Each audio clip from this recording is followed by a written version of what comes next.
नाची पराई सित प्रेम मानी तौलेर आफ्नै घरको खरानी आमा रुआई ममता पछारी के युद्ध जित्छौ भन भाइ मारी। नमस्कार तपाईं सम्पूर्ण मेरा आदरणीय दर्शक महानुभावहरूमा कार्यक्रम प्रमेय संवादमा छौं। प्रमाण तथ्य र युक्तिले सिद्ध गरिने विषय नै प्रमेय हो। प्रमेय संवादको आजको यो श्रृङ्खलाका लागि मेरो अतिथिको रूपमा ओंकार टेलिभिजन केन्द्रमा उपस्थित हुनुहुन्छ मौलिक जरोकिलो पार्टीका अध्यक्ष सुशील गौतमजी। सुशील गौतम एकजना युवाहरूको नेतृत्वकर्ता, मौलिक रैथाने संस्कृति, मौलिक पहिचान, मौलिक जीवन पद्धतिलाई आधार बनाइनुपर्छ भन्ने मूल ध्येयका साथ त्यो मौलिक जरोकिलो पार्टीको नेतृत्व गर्दै हुनुहुन्छ र युवाहरूलाई जोडिरहनु भएको छ। लेखन कार्यमा पनि धेरै सक्रिय हुनुहुन्छ। व्याख्यानात्मक चिजहरूमा र उत्प्रेरणात्मक विभिन्न गतिविधिहरूमा आफूलाई सम्बलित गर्नुभएको पात्र सुशील गौतमजी। उहाँ मौलिक जरोकिलो पार्टीको नेतृत्वमा किन आउनुभयो र यो पार्टीका उद्देश्यहरू के हुन्, यसले आगामी कार्यक्रम कस्तो प्रकृतिको चाल्न गइरहेको छ लगायतका विषयहरूमा आज केन्द्रित रहेर हामीहरू यो संवाद गर्नेछौँ। र मेरा दर्शक महानुभावहरू, मेरो सानो कुरा म आफ्नो स्वास्थ्यका कारणले गर्दा कार्यक्रम प्रमेय संवाद करिबन 2-3 श्रृङ्खला जति रोकिन गयो, त्यसका लागि एक क्षमा प्रार्थी रहँदै म आजको श्रृङ्खलालाई अगाडि बढाउन चाहन्छु। सर्वप्रथम म मेरा आजका पाहुना सुशील गौतमज्यूलाई कार्यक्रममा हार्दिक स्वागत गर्दछु। सुशील गौतमज्यू, कार्यक्रम प्रमेय संवादमा ओंकार टेलिभिजनमा यहाँलाई धेरै धेरै स्वागत छ। धन्यवाद। नमस्कार। एकजना फिनल्यान्डमा पढेको मान्छे, त्यहाँ पढ्नुभयो, त्यहाँ केही कर्महरू पनि गर्नुभयो, यावत चिजमा आफूलाई पोख्त हुँदै गरेको, एउटा अन्तर्राष्ट्रिय दुनियाँमा रमण गर्दै गरेको एउटा हट्टकट्ट युवक के चिजले प्रेरित भएर फेरि यो मौलिक कुराहरू उठाउँदै यो मौलिक जरोकिलो पार्टीसँग जोडिएर कसरी चाहिँ यहाँ त्यसपछि अभिप्रेरित हुनुभयो, त्यहाँबाट आजको संवाद सुरु गरौँ। सुरुमा युगद्रष्टा गुरुको प्रसङ्ग निकाल्नुपर्ने हुन्छ। हामीले जरोकिलो महाअभियान भनिरहँदा, मौलिक जरोकिलो पार्टी भनिरहँदा युगद्रष्टा गुरुले मलाई +2 मा पढाउनु भएको। उहाँले नै मलाई औपचारिक शिक्षा पनि दिनुभयो, ध्यान पनि सिकाउनु भयो, आध्यात्मिक तहमा र राजनीतिक क्षेत्रमा पनि सिकाउनु भयो। उहाँकै कृपाले म फिनल्यान्डमा गएँ, अध्ययन गरेँ। त्यहाँ विभिन्न क्षेत्रमा रहेर अध्ययन गरेँ। विशेषतः आफ्नो क्षेत्र भनेको मैले मिडिया म्यानेजमेन्टमा पढेको। त्यो लगायत फिनल्यान्ड जस्तो एउटा समृद्ध भनिएको देशको समाज कस्तो हुँदो रहेछ, त्यहाँका के रहेछ समस्या, समाधानका उपायहरू के गरिएका रहेछन् भनेर बुझ्ने मौका पाएँ। त्यसपछि युगद्रष्टा गुरुले यहाँ जरोकिलो महाअभियान भन्ने सुरु गर्नुभयो। अनि उहाँले मलाई के भन्नुभयो भने अब भनेको नेपाललाई नयाँ वैश्विक संरचनाको केन्द्र बनाउनुपर्छ, त्यसका लागि हामी सबैजना अगाडि बढ्नु आवश्यक छ। त्यसका लागि उहाँले मलाई नेपाल बोलाउनु भयो। त्यसपछि म सहर्ष फर्किएँ र अहिले मौलिक जरोकिलो पार्टीको अध्यक्षको रूपमा छु। अब यो तपाईँले याद गर्नुभयो भने नेपालमा केही समय अगाडिसम्म पनि थियो, आफ्नो मौलिकताको कुरा गऱ्यो भने लाज मान्ने, आफ्ना संस्कृतिका कुरा गर्दाखेरि रक्षात्मक हुनुपर्ने, डराउनु पर्ने, कसैले पुरातनवादी भनिदिने, रूढिवादी भनिदिने, होइन यस्ता पाखे भनिदिने, यो खालको प्रचलन रहिआएको थियो भने अब केही समय अगाडि हामीले जुन सुरु गऱ्यौँ, युगद्रष्टाले सुरु गरिसक्नु भएपछि अब अहिले कस्तो अवस्था आएको छ भने नेपाल कम्युनिस्ट पार्टीका नेताहरू पनि हामी पनि मौलिक हौँ भन्न थालेका छन्। कहिले फिनल्यान्डको कुरा निकाल्ने, कहिले स्विजरल्यान्डको कुरा निकाल्ने, होइन स्विजरल्यान्ड जस्तो बन्नुपर्छ, फिनल्यान्ड जस्तो बन्नुपर्छ भन्नेहरूले पनि मौलिक संस्कृतिको कुरा गर्नै पर्ने त्यो खालको अवस्था ल्यायौँ। अब यो बिस्तारै अगाडि बढ्दै गएपछि मौलिक जरोकिलो पार्टीले नेपालको राज्य सत्तामा, जुन अहिले हामी कपुतन्त्र भन्छौँ, यो कपुतन्त्रले जुन राज्य सत्तामा पकड जमाइरहेको छ, त्यो उनीहरूको पकडबाट मुक्त गराएर नेपाललाई एउटा विकसित राष्ट्रहरूको तुलनामा पुर्याएर अगाडि बढ्नको लागि मौलिक जरोकिलो पार्टी अहोरात्र रूपमा खटिरहेको छ। हजुर, सुशील गौतमजी, यहाँले जुन कुराहरू राख्दै हुनुहुन्छ, यहाँले पढ्न चाहिँ अन्तर्राष्ट्रिय व्यवसाय र सञ्चार व्यवस्थापन भन्ने विषय पढ्नुभयो। हजुर, त्यो विषय त एउटा गरी खानको लागि अथवा निकै त्यसमा आफ्नो खुबी बढाउनको लागि छ, कताबाट यहाँ यो मौलिक दर्शनसँग जोडिनुभयो? अनि साथसाथै जोडेर अर्को कुरा चाहिँ अहिलेको समयमा यस्तो वैश्विकीकरणको बेला जहाँनिर चाहिँ एउटा देशले अँगालेको कुरा अर्कोले नअँगालिकन उपकरणदेखि लिएर हरेक चिज हामी चल्नै सक्दैनौँ भने यो बेला यहाँहरूले जुन अध्ययन जुन यो मिडिया म्यानेजमेन्ट अथवा सञ्चार व्यवस्थापनको कुरा म अहिले पनि त्यो गरिरहेको छु। मैले पेट पाल्नको लागि हामी चाहिँ कस्तो भन्छौँ भने शिक्षित प्रशिक्षित दीक्षित युवाहरू राजनीतिमा आउनुपर्छ भन्छौँ। शिक्षित भन्ने बित्तिकै अध्ययन गरेको हुनु पर्यो औपचारिक अनौपचारिक रूपमा। प्रशिक्षित भन्ने बित्तिकै उसले पेट पाल्नको लागि के गरिरहेछ त, परिवार पाल्नको लागि उसले के गर्छ त भनेर प्रशिक्षितको कुरा आयो। दीक्षित भनेको आफ्नो जुन हुन्छ नि धर्म संस्कृति परम्परा अनुसार चाहिँ आध्यात्मिक जगतमा यात्रा गर्नको लागि पनि उसले दीक्षा लिएको हुनुपर्छ। यसमा फेरि हिन्दू नै हुनुपर्छ बौद्ध नै हुनुपर्छ भन्ने नि, हिन्दू बौद्ध बोन जैन किराँत भन्छौँ। नेपालका मौलिक धार्मिक सम्प्रदायले आध्यात्मिक क्षेत्रमा कसरी अगाडि बढ्नु भनेको छ त्यो आफ्नो अवलम्बन गर्दै अगाडि बढ्ने हो। यसरी शिक्षित प्रशिक्षित दीक्षित युवाहरू राजनीतिमा आएपछि नेपालको समग्र क्षेत्रमा बुझेर त्यसलाई समाधान गर्न सक्छन् भन्ने हाम्रो मान्यता रहेको छ। अब मैले सञ्चार व्यवस्थापन अध्ययन गरिसकेपछि अहिले पनि मैले नेपालका विभिन्न क्षेत्रहरूमा गएर त्यसका वृत्तचित्रहरू बनाउने र नेपालमा भइआएका विभिन्न समस्याहरूलाई समाधान कसरी गर्न सकिन्छ, समस्या के छन्, त्यसका समाधानका उपायहरू के हुन्छन् भनेर त्यसको विषयमा मैले वृत्तचित्रहरू थुप्रो बनाएको छु। जस्तै तपाईँले रुवान्डाको केस हेर्नुभयो भने रुवान्डामा हुतु र तुत्सीहरू कसरी युद्ध गरे, कसरी समाधान हुनसक्छ र नेपालमा यस्तो अवस्था कसरी आउनसक्छ भनेर मैले बनाएको छु। त्यस्तै मस्टो डकुमेन्ट्री अथवा वृत्तचित्र। अब अहिले मस्टो भनेको हिन्दू धर्म होइन छुट्टै धर्म लेख्नुपर्छ भन्ने एउटा खालका घृणावादीहरूले मिडियाबाजी गरिरहेका छन्। हामी मुगु जिल्लामै गएर मस्टो भनेको के हो त्यसको अध्ययन गरेर त्यसको बारेमा वृत्तचित्र बनाएर सार्वजनिक गरिदिउँ। यस्ता विभिन्न कामहरू हामीले पेट पाल्नको लागि मैले गरिरहेको छु व्यक्तिगत रूपमा। तर त्यतिले मात्र त पुग्दैन नि, यो राष्ट्रप्रतिको कर्तव्य यो निर्वाह गर्नको लागि, यो विश्वप्रतिको कर्तव्य निर्वाह गर्नको लागि मैले पेट पालेर मात्रै पुग्दैन।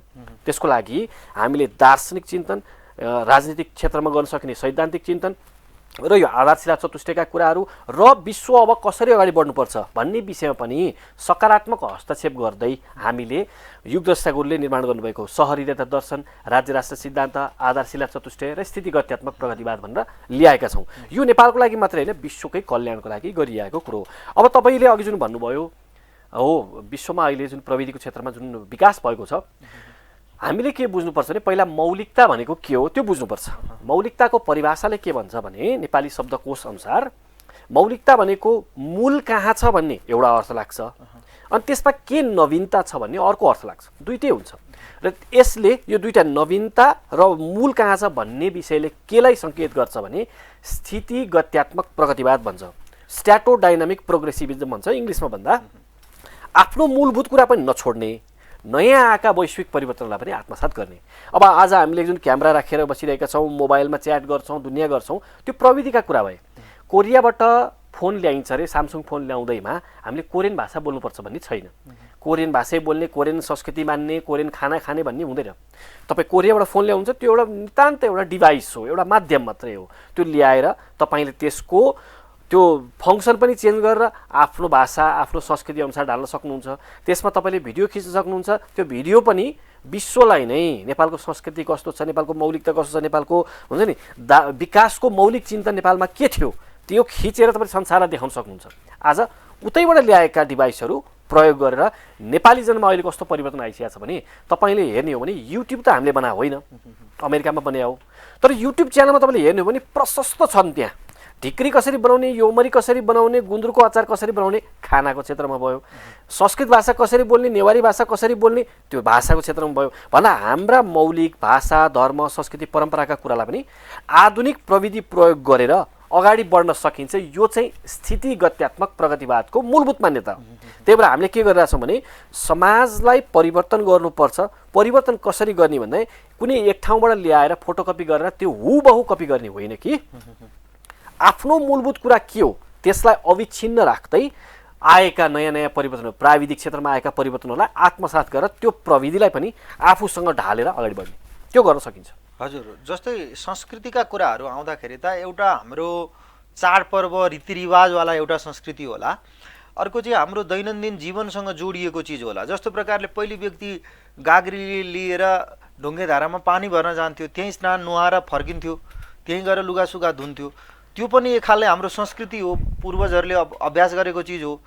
अब त्यही चिज हामी चाहन्छौँ भनेर आज त त्यो सम्भव छैन। आज त घर घरमा स्नान गृह बाथरुमको व्यवस्था हुँदाहुँदै त्यो त साध्य छैन। संस्कृति र मौलिकताका कुरा त सुन्दाखेरि रोचक लाग्ने, तर हाम्रो जीवन चाहिँ फेरि हामीहरूले हाम्रा चिजभन्दा बाहिर गइसकेको स्थिति। जस्तो प्रकारले भन्नुहुन्छ भनेदेखि हामी बिहान उठेदेखि बेलुकासम्मका र दिनभरिका यावत क्रियाकलाप चाहिँ हाम्रो संस्कृतिसँग जोडिएको अथवा यहाँहरूले व्याख्या गरे जस्तो भइरहेको छैन होला। यो बिचमा चाहिँ त्यो गाँठो फुकाउन र यहाँहरूले चिन्तन गर्नुभएको मौलिक दर्शन अनुरूप हाम्रो जीवन पद्धति बनाउनको लागि त अलि चुनौती होला नि। त्यसका मुख्य 4वटा क्षेत्रहरू छन्। पहिलो, राजनीतिक क्षेत्रमा अहिले कस्तो व्यवस्था छ त्यसले प्रभाव पारेको छ, अर्थतन्त्रको क्षेत्रमा कस्तो छ, शिक्षाको क्षेत्रमा कस्तो छ र धर्म संस्कृति क्षेत्रमा कस्तो भइरहेछ। त्यो 4वटाको आधारमा हामी कस्ता भइरहेको छ भने देखिन्छ। अब अहिले छ समस्या, तपाईँले जुन भन्नुभएको छ त्यो समस्या ठ्याक्कै छ। इङ्ग्लिस फर्र बोल्यो भने आधुनिक भइने त्यो मान्यता छ। केक काटेर होइन मोमबत्ती निभाएर केक काट्यो भने आधुनिक भइने भनिन्छ। अब त्यो केक काट्ने एउटा खानाको रूपमा मात्र लिएको भए त अर्कै कुरो हुन्थ्यो, तर उसको जन्मदिन भनेको नै केक काट्ने र मोमबत्ती निभाउने परेको छ नि, त्यो गलत चाहिँ कुरा हो है। तर त्यो किन बनिदियो त भन्दा नेपालमा अहिले हेर्नुहोस् राजनीतिक क्षेत्रमा प्रधानमन्त्री केपी शर्मा ओली एकीकृत मार्क्सवादी लेनिनवादी, उहाँ त्यो राजनीतिक सिद्धान्त मान्नुहुन्छ। मार्क्सवादी भने जर्मनीको, लेनिनवादी भने रसियाको। जर्मनीबाट मार्क्सको लेनिनको रसियाबाट लिएर आउने फोटोकपी गरेर अनि हामी चाहिँ नितान्त हाम्रो मौलिकतामा रहन सक्छौँ त? सक्दैनौँ। त्यहाँ माथि जब मूलमै फोहोर मिसाइएको छ भने बाँकी त्यसपछि बनेका धाराहरूमा त फोहोर पानी आउँछ नै, त्यो भएको समस्या हो। त्यस्तै अर्थतन्त्रको क्षेत्रमा भने कि त पुँजीवादी व्यवस्था बनेका छन् कि त मार्क्सवादी अथवा समाजवादी व्यवस्था बनेका छन्। पुँजीवादी भनेको रुसो, भोल्टायर, एडम स्मिथ जस्ता युरोपियन चिन्तकहरूले त्यो बेलाको परिस्थितिलाई सम्बोधन गर्न ल्याएका कुरा थिए। त्यस्तै मार्क्सवादी चिन्तक भनेको त्यो कार्ल मार्क्सले 1848मा तत्कालीन परिस्थितिमा जर्मनी, फ्रान्स र बेलायतमा कस्तो अवस्था थियो त्यसलाई समाधान गर्न ल्याएका। अब हामीलाई त कस्तो भए ऋषिको कुरा गर्दैनन्, बुद्धका कुरा गर्दैनन्, उहीको अंशीमानहरूको कुरा गर्दैनन्, तीर्थाङ्करको कुरा गर्दैनन्, का कुरा गर्छन्? लेनिनले यसो भन्नुभएको थियो, मार्क्सले यसो भन्नुभएको थियो, श्रीमान र श्रीमती बीचको सम्बन्ध कस्तो हुने भनेर पुँजीले निर्धारण गर्छ भनेर मार्क्सले भन्नुभएको थियो। यस्ता खालका कुरा गरिसकेपछि हाम्रो समाज त तपाईँले जुन भन्नुभएको थियो नि, सकेसम्म पिछलगु बनिदिने, आधुनिकताको नाममा आफ्नोपन छोडिदिएर अमेरिकाको फलो गर्ने हो कि अस्ट्रेलियाको फलो गर्ने कि त्यस्तो बनिदिने त्यो अवस्था छ। शिक्षामा हेर्नु त्यस्तै समस्या छ। मेकाले नाम गरेको व्यक्तिले इन्डियालाई लामो समयसम्म दास बनाउनको लागि जुन शिक्षा ल्यायो हामी त्यही शिक्षा पढिरहेछौँ। अनि त्यस्तो शिक्षा पढिसकेपछि आज तपाईँको कार्यक्रम हेरिरहेका दर्शकहरूलाई म फेरि प्रश्न गर्न चाहन्छु। पटक पटक ठाउँमा यो उभिने कुरा के हो भने आज नेपाली युवाहरू अमेरिकाले मानौँ 1 महिनाको लागि नेपालीहरू जो आउन चाहन्छ आऊ, भिसा फ्री भयो, 1 महिनाभित्रमा जो प्रवेश गर्न चाहन्छ प्रवेश पाइन्छ भन्यो भने नेपाल कति प्रतिशत खाली हुन्छ? कति प्रतिशत युवाहरू यो देश छोडेर जान्छन्? यसको अर्थ के हो भने हामीले शिक्षा नै यस्तो लिएका छौँ कि यो देश छोड्नु नै विकास हो, यो देश छोड्नु नै आधुनिकता हो, यो देशमा केही हुनेवाला छैन भन्ने मानसिकता के कारणले बन्यो भन्दा शिक्षाको कारणले बन्यो। यसर्थ हामीले शिक्षा, अर्थतन्त्र, राजनीति र समाजको क्षेत्रमा हामीले काम गरेनौँ भने ढिलो चाँडो हामी नेपाली नाम गरेको यो शब्द त रहिरहला, तर त्यसको अन्तर्यमा हुने जुन मूलभूत गुण छ नि त्यो चाहिँ नाश भएर जान्छ। त्यो अवस्था आउँदैछ। हजुर, मेरा आदरणीय दर्शक महानुभावहरू, आज कार्यक्रम प्रमेय संवादमा मसँग हुनुहुन्छ सुशील गौतमजी, जो मौलिक जरोकिलो पार्टीको अध्यक्ष हुनुहुन्छ र त्यो जरोकिलो महाअभियानका एकजना अभियन्ता हुनुहुन्छ, त्यसका नेतृत्वकर्ता। म संवादलाई अगाडि बढाउन गइरहेको छु। सुशीलजी, अब भने अलिकति यहाँहरूको त्यो दर्शनको तहमा थोरै जाउँ, हामीले व्यावहारिक कुरालाई चर्चा गऱ्यौँ अलिकति। खासमा यद्यपि यो धेरै सञ्चार माध्यममा आइसकेको चिज हो, मौलिक कुराहरू, जरोकिलोको कुराहरू त धेरै सुन्न पाइरहेका छौँ।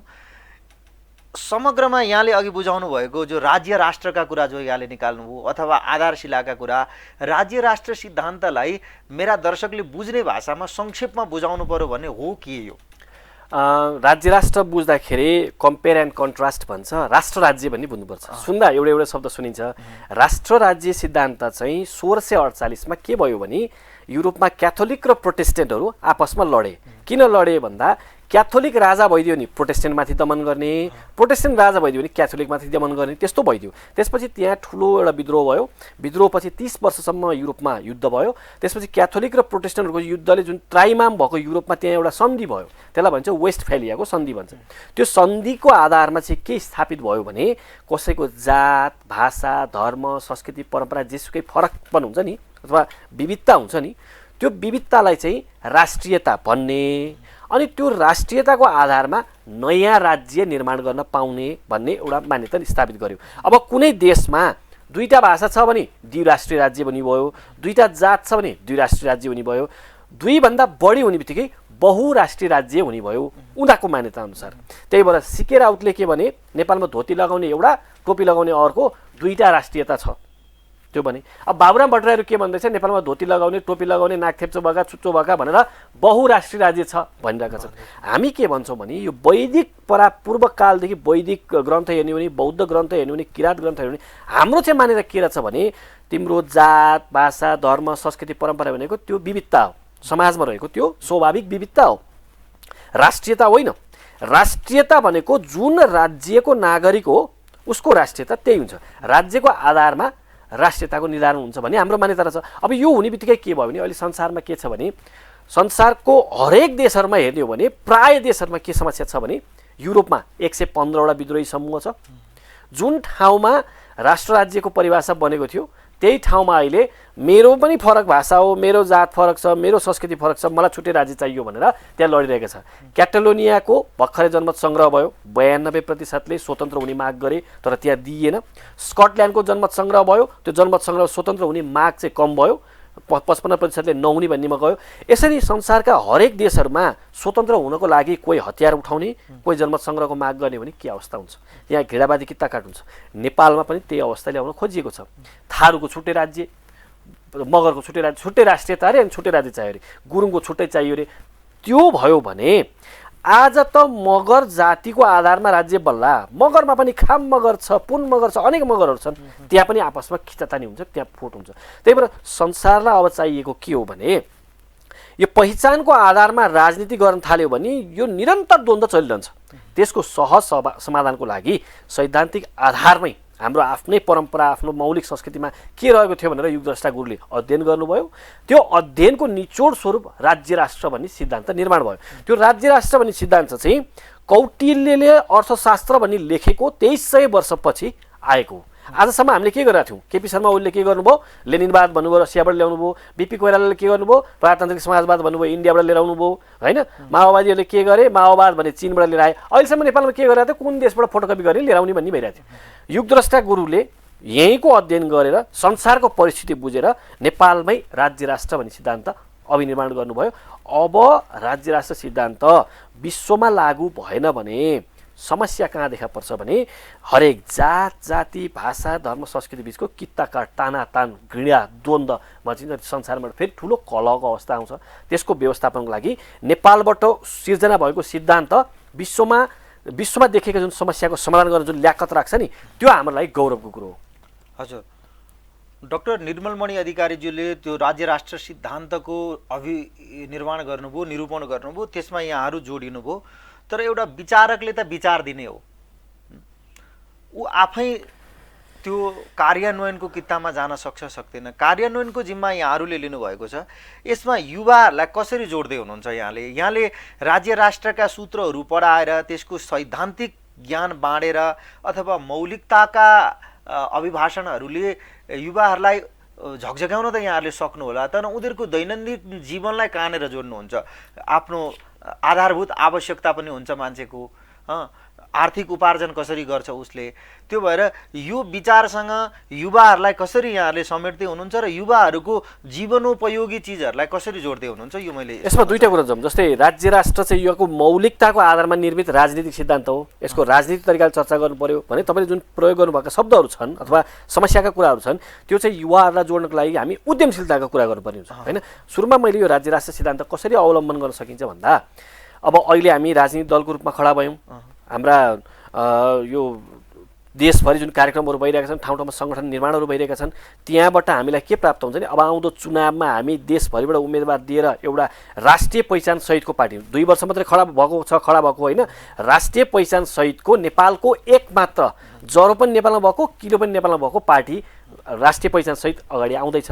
त्यसपछिको चुनावमा हामी काङ्ग्रेस, आजको समयमा भन्दा काङ्ग्रेस, कम्युनिस्ट र जरो किलो एउटा शक्तिशाली सङ्गठनको रूपमा हामी अगाडि आउँछौँ। त्यसपछिको चुनावमा यो हाम्रो स्टेप बाई स्टेप कुरा छ।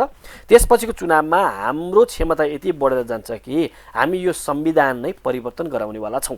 संविधान परिवर्तन गराउनु भने राज्य राष्ट्र अनुसार अब यो राष्ट्र चल्नुपर्छ भने संवैधानिक मान्यता हामी स्थापित गर्छौँ त्यहाँ। यो एउटा भयो राजनीतिक कुरा कसरी अवलम्बन। अब रह्यो मौलिकताको कुरालाई हामीले युवाहरूलाई कसरी जोड्छौँ भन्ने कुरा।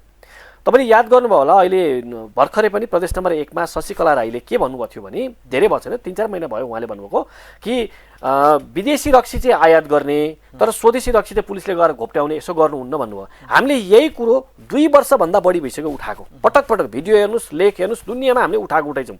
उहाँलाई धन्यवाद दिन चाहन्छु, ढिलो भयो नि उहाँले कुरा सुन्नुभयो, यो कुरा उठाउनु भयो। अब अहिले ब्रान्डिङ गर्नुपर्छ भनेर कार्यान्वयनको तहमा जानुभएको छ। हामी सहयोग गर्न तयार छौँ। यसको लागि ब्रान्डिङ गर्नलाई कसरी गर्न सकिन्छ हामी सहयोग गर्न तयार छौँ।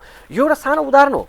नेपालमा अहिले 5 लाख बोतल पर्ने रक्सी पनि आयात भएको छ भने नेपालीले जुन आफ्नो परम्परागत तरिकाले रक्सी बनाइरहेका थिए त्यसलाई त गुणस्तर मिलाएर एउटा मापदण्ड बनाएर र त्यसलाई विश्वव्यापी बजारमा हुन्छ नि पठाउन सक्ने त्यस्तो गरिदिए भए आज हरेक गाउँमा जसले रक्सी बनाएर परिवार पालिरहेका थिए नि, खान्छन् खाँदैन त्यो आफ्नो कुरो हो, नखाने त नखानु भयो नि, तर जसले खान्छन् जसले व्यापार गरिरहेका छन् तिनले आफ्नो मौलिक संस्कृतिमा रहेका कुरालाई विदेशमा बेच्न सकेको भए आज उसको आय स्रोत कति बढेर जान्थ्यो। हामी भन्न खोजिरहेको छौँ यो कुरो।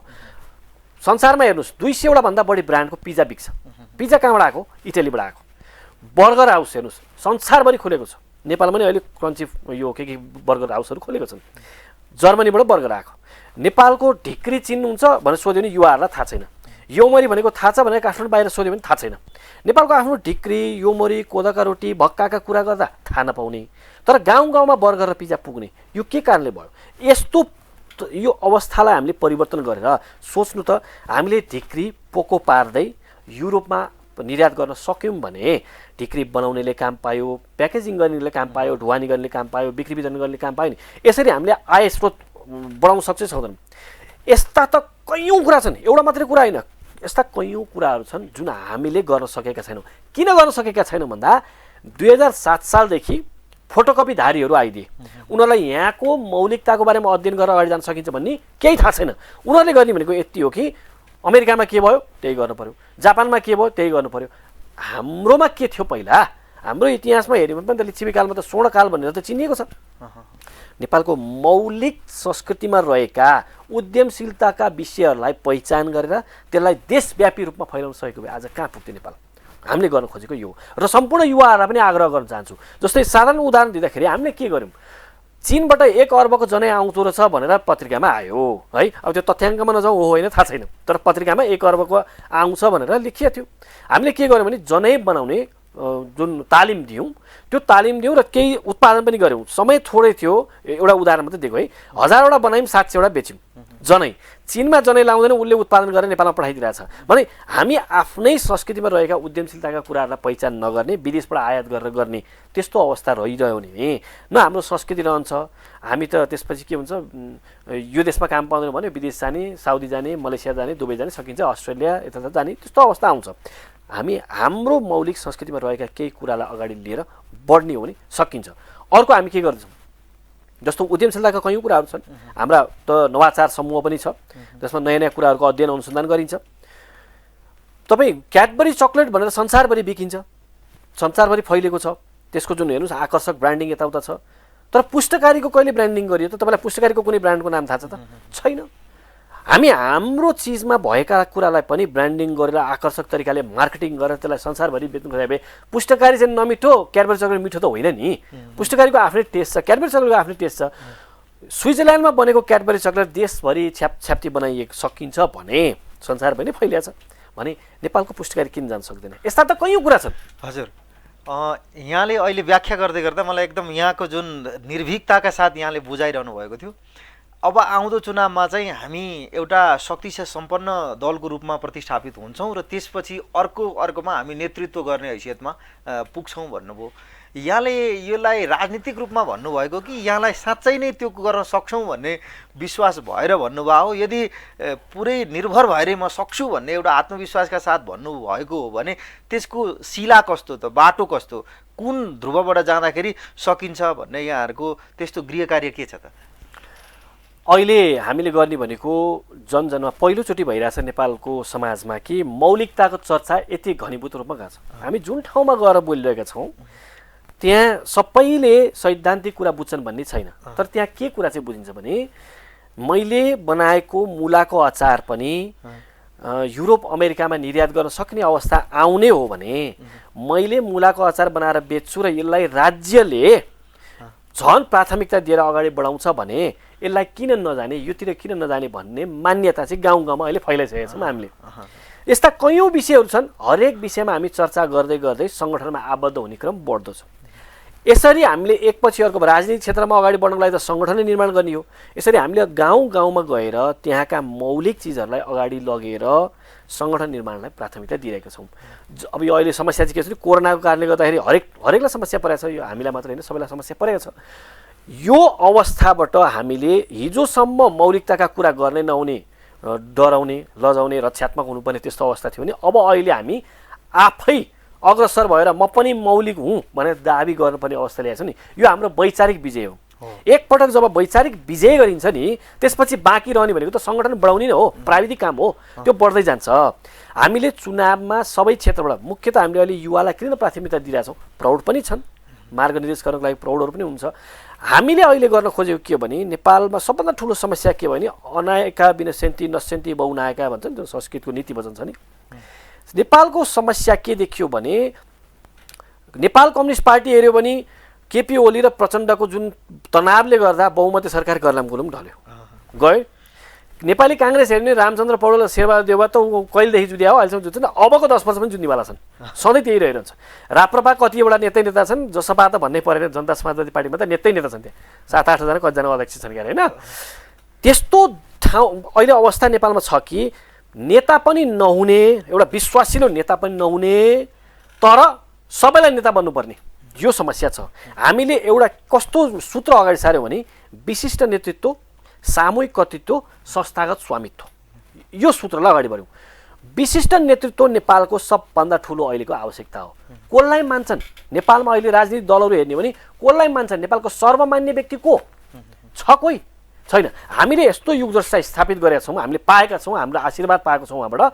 युगद्रष्टा गुरुले अभिनिर्माण गर्नुभएको सहृदयता दर्शन नै यो विश्वको समाधान हो, राज्य राष्ट्र सिद्धान्त नै अबको राजनीतिक निकास हो, आधारशिला चतुष्टयमा टेकेर नै अब वैज्ञानिक सत्ययुग प्राप्त गर्न सकिन्छ भनेर यो स्थितिगत्यात्मक प्रगति भनेर द्वन्द्वात्मक भौतिकवाद भनेर जति मान्छे मारिरहेको थिए, अब हामी स्थितिगत्यात्मक प्रगतिवादमा जानुपर्छ भनेर उहाँले जुन निर्माण गर्नुभयो नि, युगद्रष्टा गुरुको पदार्पण हुनु, यो राष्ट्रमा हुनु नै हाम्रो विजयको ग्यारेन्टी हो। यो अन्य दलहरूमा हेर्नुहोस्, कहीँ छ को व्यक्तिलाई सर्वमान्य मान्छन्? छ, हरेकमा दुईटा, कहीँ अध्यक्ष र संयोजक भनेर राखिदिएका छन्, कहीँ दुईटा अध्यक्ष भनेर राखिदिएका छन्, आपसमा खिचातानी छ। हाम्रो एउटा युगद्रष्टा गुरु कुनै पनि पदमा हुनुहुन्न र पछि गएर कुनै पनि पदमा लिनुहुन्न, तर उहाँ हाम्रो आप्त परिषद, उहाँको मार्गनिर्देशमा मौलिक जरकिलो पार्टी चल्छ र अब यो राष्ट्र पनि चल्नुपर्छ, त्यस्ता व्यक्ति पाएका छौँ। यो विजयका विभिन्न लक्षणहरूमध्येको एक हो। एउटा पहिले हामीले वैचारिक जित गरिसकेका छौँ, अर्को हामीले जुन विशिष्ट नेतृत्व जुन स्थापित गरेका छौँ, सूत्रात्मक रूपमा अगाडि बढिसकेको छ, त्यो अर्को विजयको निश्चित गर्ने कुरा हो। अब बाँकी रहेका कुराहरू प्राविधिक कुरा हो। प्राविधिक कुरा के हो? हामीले जनजनमा पुग्न सकेका छैनौँ। तपाईँ जस्ता व्यक्तिले जो मौलिकताका कुराहरू गर्नको लागि मलाई बोलाउनु भयो नि, यस्ता कार्यक्रमहरू हामीले प्रशस्त गर्दै जाने हो भने जनजनमा अब मौलिकताको बारेमा चेतना बढ्छ। त्यसपछि उहाँहरूले कसलाई मत दिने भनेर आफै निर्णय गर्नुहुन्छ। हामी चाहिँ मुख्यतः सामाजिक सञ्जाललाई अगाडि बढाएको हुँदा अबको दिनहरूमा सामाजिक सञ्जालको प्रयोग गरेर नै मौलिकताको बारेमा बुझ्ने, नेपालको राजनीति अब कता जाँदैछ र यो भड्खालोमा जान लागेको राष्ट्रलाई जोगाउनको लागि मेरो कर्तव्य के हुने भनेर गाउँ गाउँमा जब एकचोटि चेतना पलाउँछ नि, त्यसपछि विजयको ग्यारेन्टी हुन्छ। हजुर, यहाँले जुन कुरा बताइरहनु भएको छ, मलाई अब हामी कार्यक्रमको अन्तिम चरण छौँ, हामी 8-10 मिनटमा हाम्रो यो संवाद टुङ्ग्याउँछौँ। यसमा एउटा कुरा चाहिँ मलाई के लागेको भने यहाँले भन्नु चाहिँ भयो, तर कस्तो भने यहाँहरू प्रतिष्ठापित हुने क्रममा पनि हाम्रो अन्तर्राष्ट्रिय सम्बन्ध त हामीहरूलाई चाहिन्छ। भारत छ, नजिकमा चीन छ, अरू देशहरू छन्, दक्षिण एसियाका देशहरू अथवा पश्चिमका देशहरू, अफ्रिकन देशहरू, यिनीहरूसँग हाम्रो जुन प्रकारको सम्बन्ध छ, सम्बन्ध त यहाँहरूको कुन ढङ्गको हुनेछ त्यतिखेर? किनभने जुन चिजमा उनीहरू पल्केका छन् अथवा जुन चिजमा उनीहरूको बानी पर्यो त्यसमा त यहाँहरूले धक्का दिइरहनु भएको छ। अन्तर्राष्ट्रिय सम्बन्ध बिना, दौत्य सम्बन्ध बिना त आजको विश्व चल्दैन। एउटा कुरा यसमा यहाँ कसरी चित्त बुझाउनुहुन्छ? पहिला जहिले पनि हामीले चर्चा गर्दाखेरि के याद गरौँ भने नेपाललाई केन्द्रमा राखेर बोल्ने गरौँ। चीन रिसाउला, इन्डिया रिसाउला भनेर बोल्ने होइन। पहिला नेपाललाई चाहिएको के, नेपाल जाने कहाँ, यो तय गर्ने, त्यसपछि बाँकी अन्तर्राष्ट्रिय सम्बन्ध त्यो अनुसार मिलाउने। पहिला त आफू पहिला हुनु पर्यो। उनीहरूको चासो त जोडिएको छ नि। अब उनीहरूको चासो कता छ म भनिदिन्छु। इन्डियामा वैदिक सनातन मान्यता आधारमा चल्नुपर्छ भनेर नरेन्द्र मोदी दोस्रो पटक पनि भारी मतका साथ विजय भएर अब अहिले चलाइरहेका छन् हो। त्यहाँ राष्ट्रिय स्वयंसेवक सङ्घको पकड यसरी बढेर गएका छन् कि त्यहाँको मिडियाले पनि अब इन्डियामा अरू कसै दलको कुनै चल्नेवाला छैन भनेर लेख्न थालिसकेका छन्। इन्डिया है ऊ आफ्नो सभ्यतातिर फर्किरहेछ। इन्डिया चीनमा हेर्ने हो भने चिनिया कम्युनिस्ट पार्टीले जब सांस्कृतिक क्रान्तिको ताका करोडौँको हत्या गरे हो, पुराना विचार, पुराना संस्कृति, मठ भत्काए, मन्दिर भत्काए, गुम्बा भत्काए, दुनियाँ भत्काए। अब अहिले के गर्यो, चीनले एसियाली सभ्यता सम्मेलन भनेर आफैले आयोजना गर्यो र चीनले विश्वभरि नै कन्फ्युसियस अध्ययन केन्द्र, चीन अध्ययन केन्द्र भनेर आफ्नो सभ्यतातिर फर्किनको लागि मजाले अगाडि बढिरहेको छ। त्यसमा ठुलो इन्भेस्टमेन्ट गरिरहेको छ। चीन आफ्नो सभ्यतातिर फर्किने, इन्डिया आफ्नो सभ्यतातिर फर्किने, अनि हामी नेपाली चाहिँ फोटोकपी ल्याएको भरमा देश चलाउन खोज्ने, यो चाहिँ ठुलो समस्या हुन्छ। त्यही भएर हामी के भनिरहेछौँ भने नेपाल विश्वको केन्द्र बन्न सक्छ।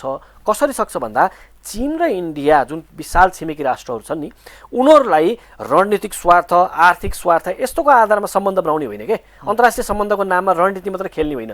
त्यसमा हामीले के गर्नुपर्छ, हामी भनेका सभ्यतागत पहिलेदेखि एउटै सभ्यतागत पृष्ठभूमिमा रहेका राष्ट्रहरू हौँ। हामी हाम्रो सभ्यतालाई विश्वमा फेरि अगाडि बढाउनुपर्छ भनेर चीनको कन्फ्युसियस सभ्यता, इन्डियाको वैदिक सभ्यता, नेपालका वैदिक सभ्यता, बौद्ध सभ्यता, बोन, यसको समष्टिमा जाने हो भने नेपाल पुनः विश्वको केन्द्र बन्ने अवस्था सिर्जना भएको छ। अब तपाईँले अन्तर्राष्ट्रिय परिस्थिति गर्दाखेरि अमेरिकाको कुरा गर्ने, अमेरिका फर्स्ट भनेर डोनाल्ड ट्रम्पले जुन ल्याए नि, अब अहिले समाजमा गहिरो त्यहाँ खाडलपना छ। अमेरिकी समाजमा पनि यो अमेरिकन फर्स्ट भन्ने जुन नारा लिएपछि त्यहाँ चाहिँ श्वेतहरूले एकदम नस्लियता देखाएका छन्। त्यो नराम्रो कुरो पक्कै हो, तर आफ्नोपन हुनुपर्दो रहेछ भने त्यहाँ पनि छाएको छ। रसियाको हेर्ने हो भने त्यहाँ उसले गुमेको जुन सोभियत सङ्घताका गुमेको जुन वर्चस्व थियो नि, त्यो प्राप्त गर्नको लागि अब भ्लादिमिर पुटिन फेरि 2036सम्म राष्ट्रपति बन्न पाउने व्यवस्था गराएका छन्। उनीहरूको चाहना के हो भने फेरि त्यो गुमेको अस्तित्व प्राप्त गर्ने भन्ने हो। संसारभरिका देशहरू आफ्नो अस्तित्व, आफ्नो सभ्यता, आफ्नो मौलिकतातिर फर्किने, अनि नेपाल चाहिँ फर्किन खोज्दाखेरि सम्बन्ध बिग्रिन्छ भन्ने हुन्छ? हुँदैन। त्यसकारण हामी के गर्न सक्छौँ भने हामी हाम्रोतिर फर्किने, इन्डिया इन्डियातिर फर्किने, र त्यहाँ चीनतिर फर्केपछि हामी त्यहाँ ग्राउन्ड खोज्ने। चीन, नेपाल र इन्डिया सभ्यतागत आधारमा सम्बन्ध बनाएपछि अगाडि बढ्न सकिन्छ। हजुर, अब अलिकति यहाँको सङ्गठनमा आज लागेर हिँड्ने कार्यकर्ताहरूको अनुपात कस्तो छ र त्यो शक्तिलाई व्यापकीकरण गर्दै जाँदाखेरि अब त चुनाव भने त करिब नजिकै आइरहेको छ होइन? त्यससम्ममा यहाँहरूले आफ्नो सिद्धान्तलाई कार्यान्वयनमा पुर्याउन सक्ने गरीको शक्ति कतिको आर्जन गर्नुभएको छ र यहाँहरूसँग कतिको टिम बनेको छ त्यसको बारेमा थोरै? हाम्रो 3 दर्जन जिल्लामा संरचना बनिसकेको छ। सहभागिता हरेक जिल्लाबाट छ। हामी कतिपय विकट ठाउँमा पुग्न सकेका छैनौँ, कतिपय ठाउँमा गाह्रो पनि परिरहेछ होइन, त्यो स्वाभाविक हो। हामीले अहिले 7 वटा प्रदेशमा संरचना बनाइसकेका छौँ। 3 दर्जन जिल्लामा संरचना बनिसकेको छ। झापा जिल्लामा हेर्ने हो भने त त्यहाँ त वडा समिति समेत बनिसकेको छ। कुनै ठाउँमा अगाडि बढिरहेछ, कुनै ठाउँ कम भइरहेछ। हामी जरकिलो महाअभियान अन्तर्गत विभिन्न क्षेत्रमा काम गर्नको लागि झन्डै 14 वटा संस्थाहरू हामी लिएर अगाडि बढिरहेका छौँ। अन्तर्राष्ट्रिय क्षेत्रमा पनि हामीले फैलाइसकेका छौँ। 28 वटा देशहरूमा हाम्रो नेटवर्क बनिसकेको छ। सहृदयता इन्टरनेसनल भन्ने फेरि यो के नबुझ्नु भने नेपालसँग चाहिँ हाम्रो पार्टीलाई सद्भाव राख्ने समूह उता खोलेको होइन। हामीले विश्वभरि नै सहृदयता दर्शन, राज्य राष्ट्र सिद्धान्त, आधारशिला चतुष्टयलाई फैलाउनको लागि विश्वव्यापी बनाउन खोजेको हो यो। किनभने भोलि ढिलो चाँडो त हामीलाई त नेपाल विश्वको केन्द्र बनाउनु पर्छ। विश्वको केन्द्र बनाउनको लागि नेपालले मात्र मानेर त भएन नि। त्यही भएर विश्वका सबै नागरिकहरूले मान्नुपर्छ भनेर हामीले ठाउँ ठाउँमा खोलेका छौँ। मलाई लाग्छ अबको हामी आउँदो चुनावमा तपाईँले अहिले जुन खालको जुन मौलिकताको चर्चा गर्न सकेका छौँ, हामीले अहिले निर्धक्कका साथ हामीले बोल्न पाएका छौँ आफ्नो मौलिकताको विषयमा, आउँदो चुनावमै देखिन्छ नेपाल कता जाँदैछ भनेर। जस्तो नि मैले यसमै जोडेर संक्षेपमा, अब आर्थिक चलखेल हाम्रो देशमा यति धेरै हुन्छ यो राजनीतिक रूपमा। यद्यपि हाम्रो कार्यक्रमले भाषा साहित्य र दर्शनलाई लिन्छ, आज दर्शन र अलिकति त्यो मौलिक जरोकिलो पार्टी पनि यहाँले नेतृत्व गर्दै गर्नुभएको भएर अब शेरबहादुर देउवाजी भन्नुहोस् अथवा केपी ओलीजी अथवा प्रचण्डजी, यिनीहरू यो माटोमा र यहाँको व्यथितिमा खेल्न यति माहिर भइसक्यो कि कसरी उहाँहरूलाई धक्का दिएर पन्छाउन सक्नु होला भन्ने के छ यहाँसँग त्यसको सूत्र? अब उहाँहरूले यो व्यवस्थाको निर्माण गरेको चुनावकै आधारमा हो, अनि जुन तालचा लागेको छ त्यही ताल साँचोले खोल्नुपर्ने हुन्छ हो। उहाँहरूले लगाउनु भएको तालचा उहाँहरूकै साँचोले हामी खोल्ने प्रयास गरिरहेका छौँ। यो खोल्नुपर्छ, किनभने फुटाउने पद्धति त हाम्रो होइन, ताला फुटाउने त होइन हाम्रो। त्यही भएर उहाँहरूले यो व्यवस्था जसरी निर्माण गर्नुभएको छ त्यही व्यवस्थाबाट प्रवेश गरेर त्यहाँ पुगेपछि परिवर्तन गर्ने हाम्रो चाहना हो। आर्थिक पक्ष कसरी जोड्नु? अब आर्थिक पक्ष हामीले मुठीदान खर्चिलो होला नि त्यो हामी त होइन, यस्तो छ, तपाईँले नेपाल नै हो के यो ठाउँमा कसैलाई खान नपाउने अवस्था छ भने अर्को व्यक्ति सुरु भइहाल्छ कि म दिन्छु भनेर अगाडि बढिहाल्छ। नेपाल यस्तो ठाउँ हो, घाटा लागेको कम्पनीमा पनि 12 गुणा 15 गुणा बढी सेयर भरिन्छ है, पैसा छ यहाँ है। हामीले कस्तो चाहिँ अवस्था निर्माण गर्न खोजिरहेका छौँ भने यो देशमा मुठीदानलाई पुनः अगाडि बढाउने हामीले सुरु गरे मुठीदान भनेर। अब अहिलेसम्म के भइदियो भने चिनको एजेन्डा ल्याइदिने, चिनसँग पैसा लिएर आउने, इन्डियाको एजेन्डा लाँदा इन्डियाको पैसा लिएर आउने। हामीले के गरेका छौँ भने मुठीदान 365 रुपियाँ वर्षको दिनको 1 रुपियाँ दिएर पनि यो पार्टी यो सङ्गठन चल्छ। र यतिले मात्रै पुग्दैन, हामीले उद्यमशीलतालाई पनि साथसाथै जोड्दै जोड्दै गएर अगाडि बढाउन सक्यौँ भने, मानौँ एउटा साबुन बनाउने एउटा समूहले साबुन पनि बनाउँछ, साबुन बनाएर उसले साबुन बेच्न पनि जान्छ, त्यो ऊ पार्टीमा पनि आबद्ध हुन्छ। बेच्न जाँदाखेरि तपाईँलाई साबुन चाहिएको छ, साबुन दिने भयो, विदेशबाट आइरहेको साबुन रोक्ने भयो, उसले साबुन बेचेर पैसा कमाउने भयो, र तपाईँलाई भन्ने भयो मौलिक जरोकिलो पार्टीमा भोट हाल्नुहोस् भनिदियो भने उसले पेट पनि पाल्यो, देशबाट जुन बाहिर गइरहेको छ नि पैसा साबुन आयातमा त्यो पनि जोगियो र पार्टी पनि चल्ने भयो। हामीले यस्तो खालको राजनीतिक व्यवस्थाको सुरुवात गरेका हौँ। हजुर, हामी कार्यक्रमको आज अन्तिमतिर छौँ। यहाँले जो हाम्रो लागि समय उपलब्ध गराउनु भयो यसका लागि ओंकार टेलिभिजन परिवारबाट यहाँलाई धेरै धेरै धन्यवाद। र अन्तिममा हाम्रा केही दर्शकहरूलाई यहाँले भन्न केही छुटाउनु भएको छ भनेदेखि 1 मिनटमा। अब नेपाल हेर्दा हेर्दै नाक चुच्चो छ कि थेप्चो छ, धोती लाउँछ कि टोपी लगाउँछ, कुन जातको हो, दलित हो कि बाहुन हो भनेर कित्ताकाट गर्ने, यसैको आधारमा सम्बन्ध बनाउने यो अवस्था आइसकेको छ। यो अवस्था भनेको कस्तो हो भने रुवान्डाको केस हेर्ने हो भने सुरुवाती चरणमा जातीय द्वन्द्व हुनुभन्दा अगाडि यस्तो खालको अवस्था हुन्छ। अब अहिले नाकको आधारमा, छालाको आधारमा, आँखाको आधारमा जुन खालको कित्ताकाट हुन थालेको छ त्यसले हाम्रो समाजलाई छेदविच्छेद पारिदिन्छ। त्यसबाट जोगिने कसरी, त्यसलाई रोक्ने कसरी भने सहरीयताको सम्बन्ध स्थापितको आजको आवश्यकता हो।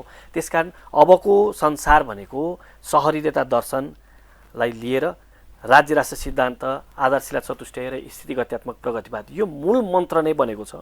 यसको आधारमा संसार चलेन भने छेदविच्छेद हुन्छ। दोस्रो विश्वयुद्ध हुँदाखेरि हरेक ठाउँमा युद्ध भड्के जस्तै गरेर फेरि त्यस्तै युद्ध भड्किने सम्भावना छ।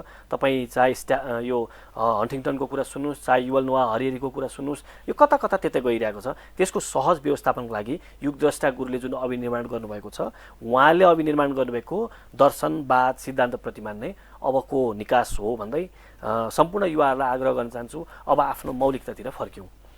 हजुर, यो समय यो सद्भावका लागि यहाँलाई धेरै धेरै धन्यवाद आजको लागि। नमस्कार।